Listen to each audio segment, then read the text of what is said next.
அருண் வந்து இப்படி கும்பிடுறது என்னோட மேனரிசம், அது என்னோட பாடி லாங்குவேஜ், அது யாரும் குறை சொல்லக்கூடாது அப்படி இப்படின்னு சொல்கிறார் இல்லையா?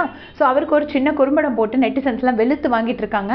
அது என்ன குறும்படம் அப்படின்னு பார்த்தீங்கன்னா, ரியா இருக்கும்போது ரியா வந்து இப்படி கும்பிடுறது, இப்படி தரையை தொட்டு கும்பிடுறது, இப்படி வைக்கிறது, இப்படி இதெல்லாம் தப்பு அப்படின்னு சொல்லிட்டு அருண் ஒரு மார்னிங் டாஸ்கில் சொல்லியிருக்காரு.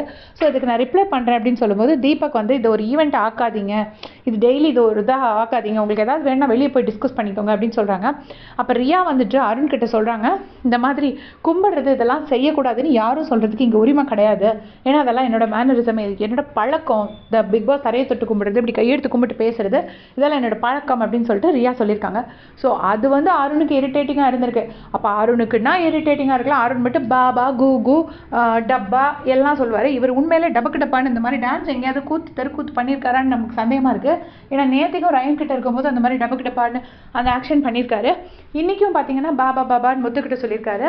அண்ட் மஞ்சரி கிட்டே கையெடுத்து கும்பிட்டாங்க. அதுக்கு தான் மஞ்சரி இவ்வளோ பெரிய சண்டை ஆனதுக்கு ரீசனே இந்த கையெடுத்து கும்பிட்டது தான். ஸோ இதுதான் பெரிய பிரச்சனையாச்சு. ஸோ அருண் தன்னோட மேனரிசம், அருணுக்கு வந்து கொஞ்சம் ஆளுங்களை மார்க் பண்ணுறது உண்மையிலேயே ஜாஸ்தி தான். இன்னைக்கு கையெடுத்து கும்பிட்டது வந்து உண்மையிலேயே ரொம்ப ப்ரொவோக்கிங்காக இருந்துச்சாங்கிறது different debate. But in general அருணோட பிஹேவியர் வந்து செம்ம ப்ரொவோக்கிங்காக தான் இருக்குது. அருணுக்கு கொஞ்சம் பிக் பாஸோ இல்லைனா விஜய் சேதுபதி ஏதாவது கேட்டால் தான் அவர் கொஞ்சம் சரியாவார் அப்படின்னு நான் நினைக்கிறேன். நீங்கள் என்ன நினைக்கிறீங்கன்னு உங்களோட கருத்துக்களை பதிவிடுங்க. தேங்க்ஸ் ஃபார் வாட்சிங்.